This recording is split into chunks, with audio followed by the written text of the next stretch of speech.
All right, I'm going to begin by inviting you to take a short cultural quiz. Okay, so think about all of the 10 commandments, and probably you guys can't think of all of them because, there's always a couple that are hard to hold on to. But think of the 10 commandments that you're able to see inside your head, and then think about the only commandment of the 10 commandments that if you broke it, culture applauds you. So if you break this specific 10 commandment, people tell you, good job, or I'm proud of you, or good for you, okay? Of the 10 commandments, think of the only 10 commandment or a commandment of the 10 that if you broke it, culture applauds you. And so as you all are thinking about this commandment, I'm going to tell you guys a brief update on me. I keep beehives and I sell honey. And a huge part of our business goes to the Broadmoor Hotel, and I fully supply the Broadmoor Hotel. So as far as all of the honey that they have to have. So it's hundreds and hundreds and hundreds and hundreds of pounds. And so every September I take the Broadmoor Hotel, this big package of honey. And so to go out there in the fields and to collect it and then to pull it from the comb takes forever, and then to drive it down there. So something that the Broadmoor has done for us from the family perspective, and it's really cool.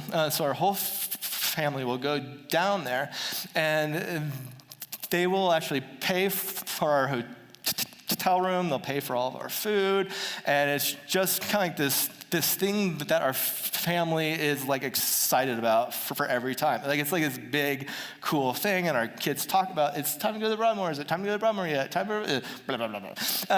And so everyone's super excited about the Broadmoor. So the Broadmoor order had been due on this past Thursday evening. And so I had like a ton of things about to happen. Like, so I had a sermon coming up, and then I had a whole bunch of things as far as college goes coming up, our Sunday evening programming here at the church. It's pronghorn season is going to begin here in a bit, and I haven't shot a whole lot, and this is in the back of my head. I got all this honey I need to pull, and just tons of things.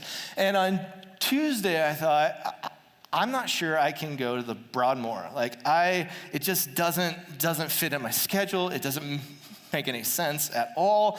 So I'm just going to send the family down to go and enjoy the hotel and all this, but I don't have time to do it. I'm just booked.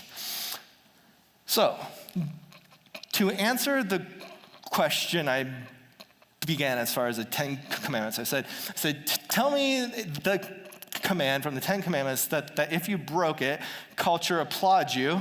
It is to honor the Sabbath day and keep it holy. Who picked the Sabbath day?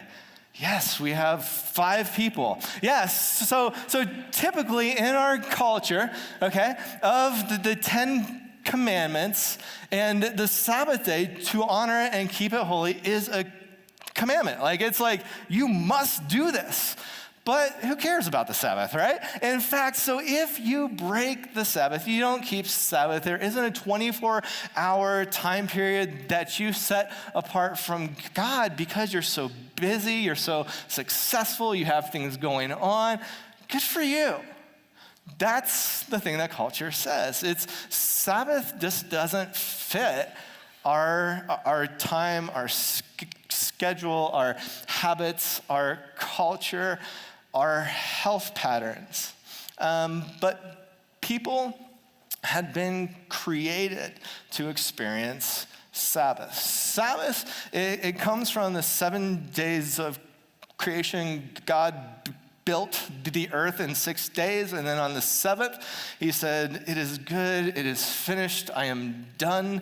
And on the seventh day, he didn't do anything, and he just enjoyed the happenings of everything that he created. And so Sabbath talks about that seventh day. It's enjoying the happenings of God and what he built. Sabbath invites you into this space that proclaims it is finished. It's a perspective. It is this place that it says, I can quit doing things and the earth continues to spin around. I do not cause the sun to go up, and I don't cause the sun to go down. And that seems pretty obvious to us, but it isn't, because sometimes I think that if I quit doing the things that I'm supposed to be doing, everything's going to fall apart, and that's dumb. Sabbath invites us into this space to proclaim to God, you are God, and I am not. So, Exodus 20, verse 8, it talks about Sabbath. Here it is. So as a congregation, help me out here. Remember the Sabbath day by keeping it holy. 6 days you shall labor and do all your work, but the seventh day is a Sabbath to the Lord, your God. On it you shall not do any work, neither you, nor your son or daughter, nor your male or female servant, nor your animals, nor any foreigner residing in your towns. For in 6 days God made the heavens and the earth, the sea, and all that is in them. But he rested on the seventh day. Therefore the Lord blessed it, Sabbath, and made the day holy. Exodus 20, 8 through 11. This is a command. It's like God built people, the earth, and the animals to experience this time of rest. I think culture is all about performance. It's all about how available you are, and it's about the things that make sense. It seems that the more I see the things of God and experience the things of God, his things don't make sense. It's like almost jarring to culture. It's like a hindrance. It's like a stake in the spokes of the bicycle of progress. It's like God saying, stop. You don't need to do this. You weren't built to always be on. So our church is doing this sermon series on solitude, and it's like based on this idea of taking time to breathe. It's taking time to practice being present to ourselves. It's taking time to practice being present to our hearts. It's taking time to be present to God. And it's almost like telling ourselves, I exist and I am here. And at the same time, it's showing God, you exist and you are here. And it's this cohesion of the two. There is God, there is me, and there's this heartbeat of gospel between us. And this is the goal. And a bunch of times, I would say, a lot of the calling of Jesus and the calling of God to see him, to pursue him, to carve out time, or to be the time that is his time, it just doesn't make sense in culture. For instance, in South Carolina, so South Carolina, North Carolina, Delaware, Virginia, and there's a couple others, people can't hunt on Sundays, right? And so for people who hunt, it's like, right, you can't hunt on Sundays in a whole South Carolina, North Carolina, all these states, especially these places that have like big animals. And you can't hunt on Sundays. And it's called the Sabbath laws of hunting. And so culture and the people who hunt those spaces absolutely hate it because a bunch of people, that's the only time that they have to hunt. But they don't back down. Like, they keep this idea that the animals should have a day off from being hunted. It isn't for the people at all. It's like they don't care about the hunters. It's saying that the animals need a break. Stop pursuing them. Stop shooting them. Stop eating them. You just stop. As a hunter, I love that. There's something about it that shoots down the entitlement that I have to be outside pursuing things. There's something from the animal's perspective, too, that creates the space of breath. Furthermore, culturally speaking, it doesn't make any sense at all. And the things that don't make any sense at all, I love it because it has more value than the things that do make sense. And it pushes us into spaces that challenges us. There is this guy who I think is the coolest. He is an Orthodox Jewish hip-hop guy. And his name is Shahu, and that's Hebrew for Matthew. And he's brilliant. He is brilliant. He became very, very, very popular. He tours everywhere. He throws big shows.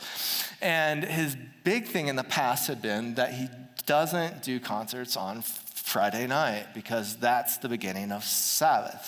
So in the Jewish culture, Sabbath begins on Friday night when the sun goes down, and then it ends on Sunday evening during the time that the sun goes down. It's a 24-hour period. And I really, really think that that's a beautiful practice, having a 24-hour period of Sabbath compared to I have a Sabbath practice that I get up on Sunday and then I go to bed on Sunday, and that's my Sabbath.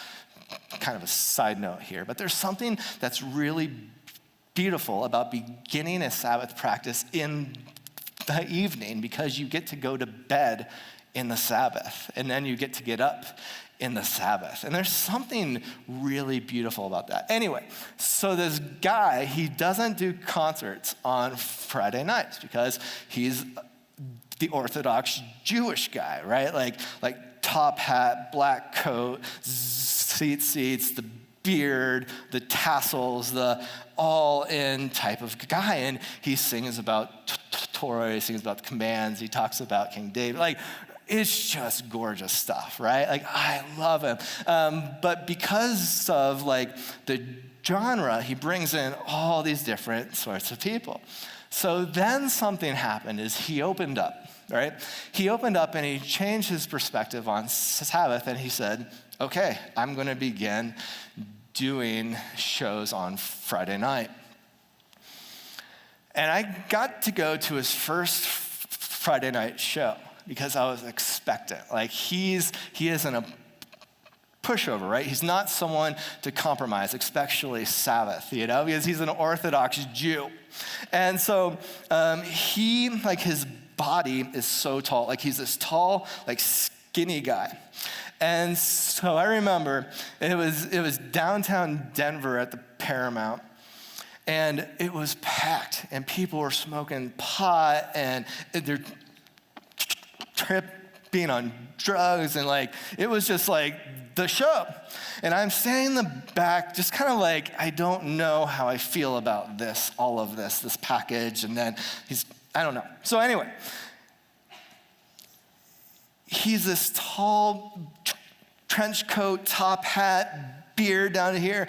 He comes out in the center of the stage, and you could hear a pin drop, and he has his coat on. And then he begins the Jewish call to prayer, as if he was inviting people into Sabbath in Yiddish. And I thought, oh my gosh, I am a part of something holy. And there are all these people who have no idea what they are about to experience and what they have been invited into. He did. This whole Shabbat practice, this whole Hebraic service in Yiddish, in hip hop, and everyone loved it.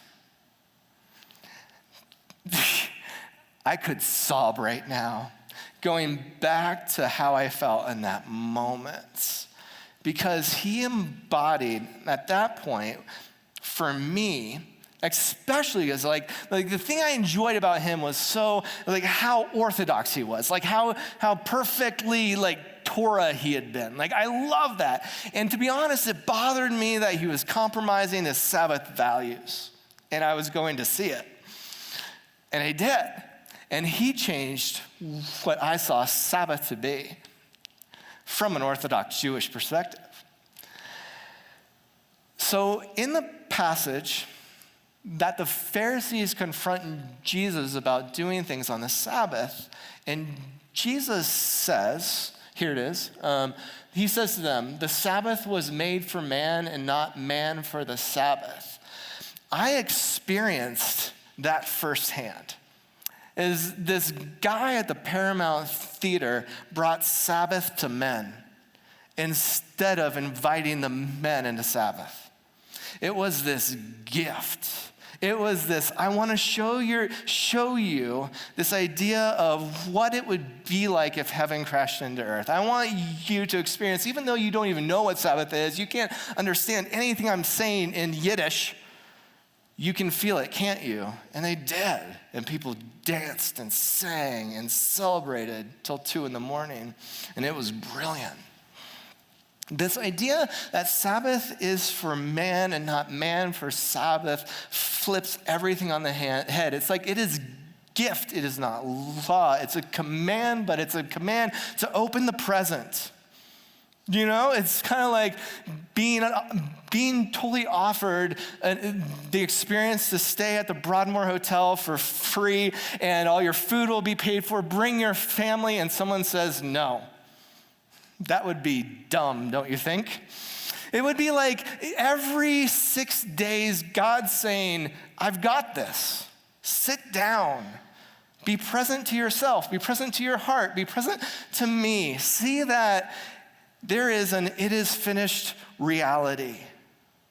Because Sabbath, the thing that Sabbath isn't, Sabbath is not a day off to finish the things that you have to get done. Okay, like for a bunch of us, that's a thing it is. It's like our Sabbath is a day off to get the things done that you haven't gotten done to propel us ahead for the future. The Sabbath perspective proclaims it is finished and it is good. And so a very easy idea of practicing Sabbath begins from a heartbeat of just bringing to yourself the idea of if things had been finished, if all things are finished, who would I be and sit in that? If everything I had to do was done, what would I do then and do that? You see, Sabbath is not just the opportunity to sleep. It's the opposite of sleep. That's why I brought up this idea of getting up in the Sabbath. It's to get up in the reality of things are finished. And I can sit and I can be and I can enjoy a day, a whole day, physically and spiritually proclaiming, it's finished. If I don't do the thing that I feel like I should do today, the sun will go down and the sun will go up, and it is okay. Sabbath is the opportunity to bend towards God. It's to fight culture. It's to do something that doesn't make sense because You were meant for it. You were built for it. To avoid Sabbath is to say, I own a car, but I don't ever change the oil because it's not important. Everyone would say, the oil in your car is really important and you should change it every. To avoid Sabbath, to not practice Sabbath is to have a car and say, I don't ever have to change the oil. That's stupid. You need to take a break often. And God tells you how often that you need to take a break.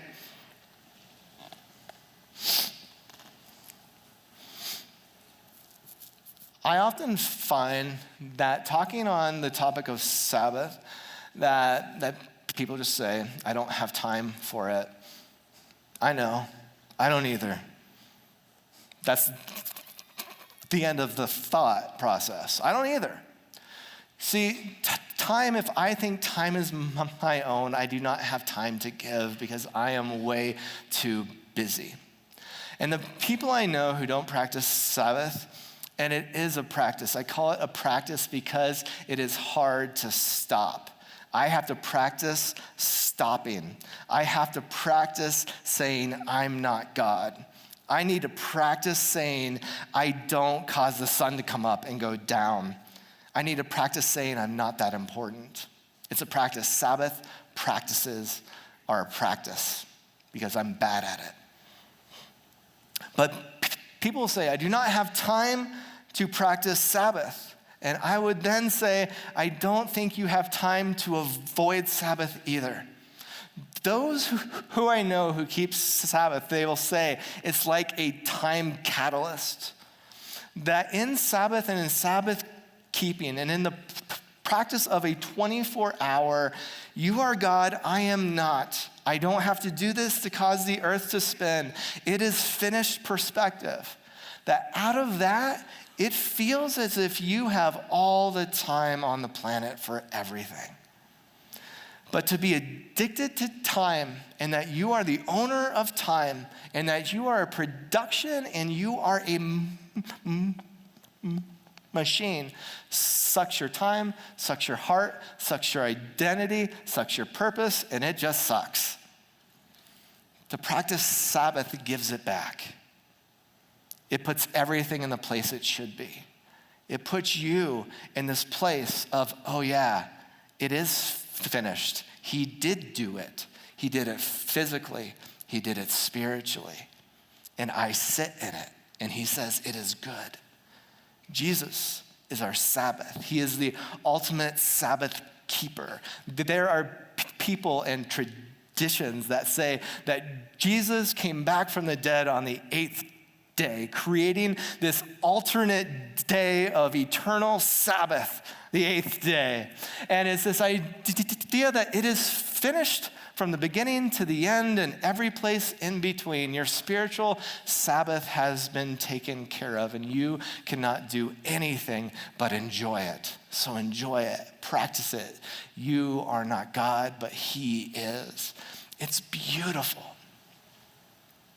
So how do you keep Sabbath? And there are there are tons of interpretations and ideas and codes, and there are two things that the Jewish people have to say, that define the thing that Sabbath kind of is. They say, for someone to practice Sabbath, it's impossible to earn a profit on it. So you cannot do anything that goes towards a profit. And the second thing is you have to enjoy it. So if Sabbath is something that you absolutely hate, that isn't keeping Sabbath. Like they would say that you actually have to build and create your Sabbath so it's enjoyable to you. And if you don't enjoy your Sabbath, then you broke the Sabbath command. All right? How hard is it for some of us to actually do things that are actually enjoyable? We were built to enjoy things. And God built us to not always go forward and earn profits. But our culture says just the opposite. You don't have to enjoy this. You need to work harder and work harder and work harder. And if you break Sabbath, good for you. Work harder, work harder, work harder, and you will die in the end, and people will give you 2 thumbs up. God says, no, I invite you into this place to see who you are physically, to see who you are spiritually, and to see who I am as God in this it is finished reality, and enjoy it. Because prophets don't exist anyway. How many of us are burnt out on everything?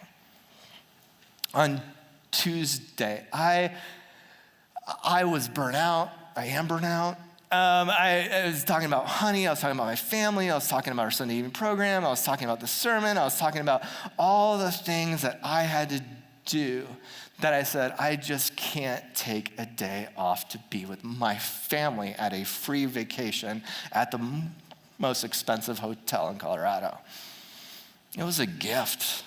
And so I thought that would be a perfect ending to my sermon. And so I forced then myself to go.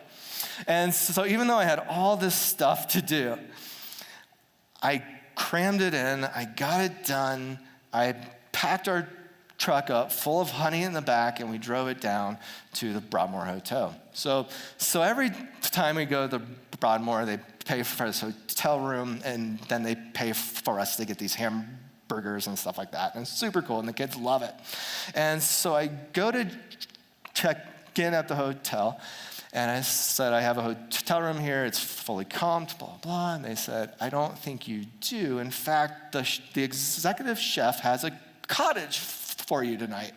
And I was like, of course he does. So it wasn't the hotel room. It was a cottage. And it was like bedrooms. And so our family goes to this cottage, and we open the doors, and there's a fire in the fireplace, and there's a fruit basket on the table that said, we are so honored to have you staying here with us. And the kids start jumping on these beds that were more expensive than our house. And it was just like, of course, it was this thing that I expected.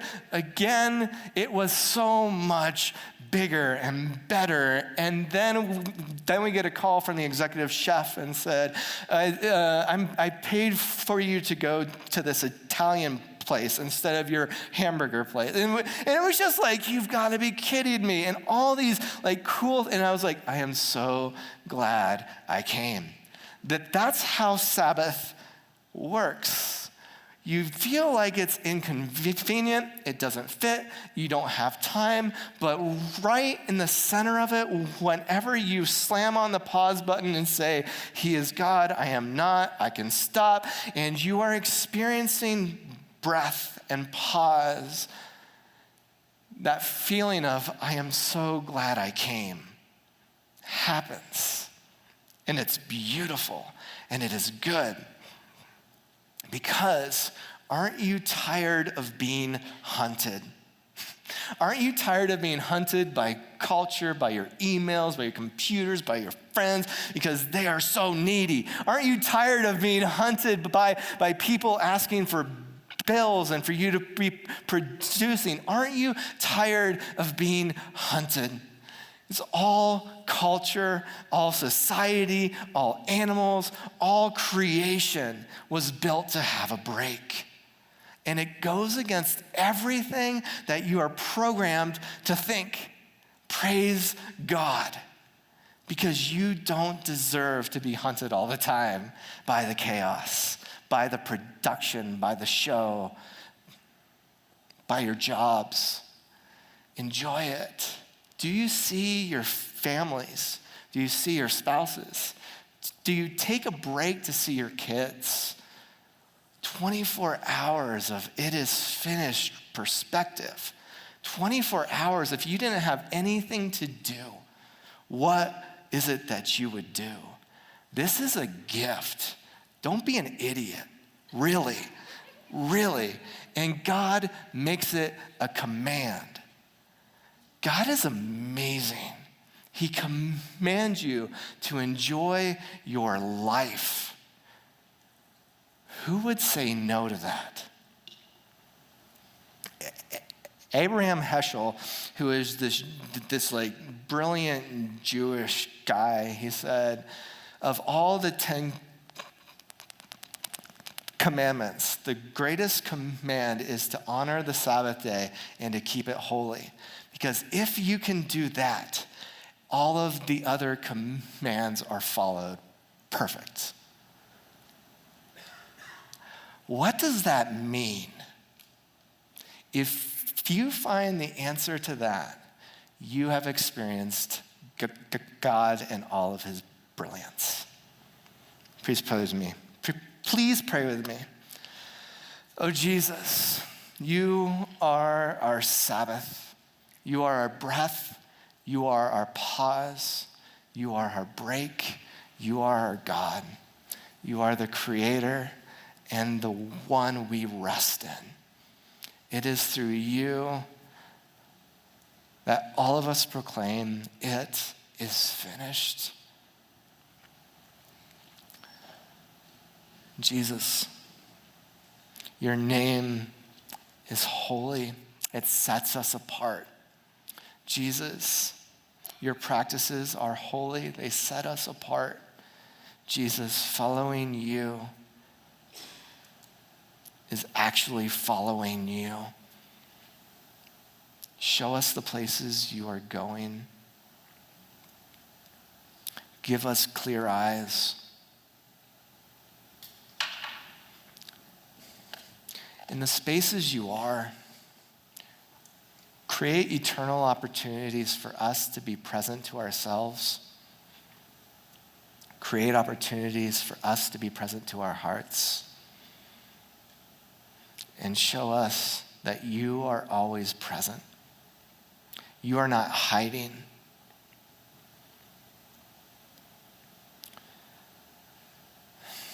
There are some of us here who have felt as if God has been hiding from us. That he's been hard to see, he's been hard to hear, he's been hard to feel.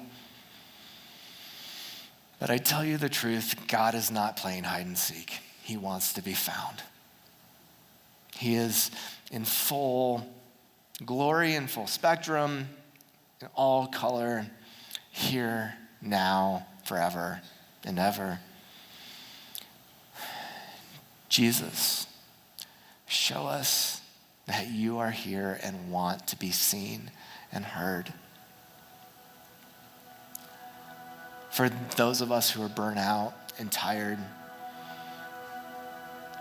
for those of us who are tired of performing, tired of being perfect, tired of being super awesome all the time,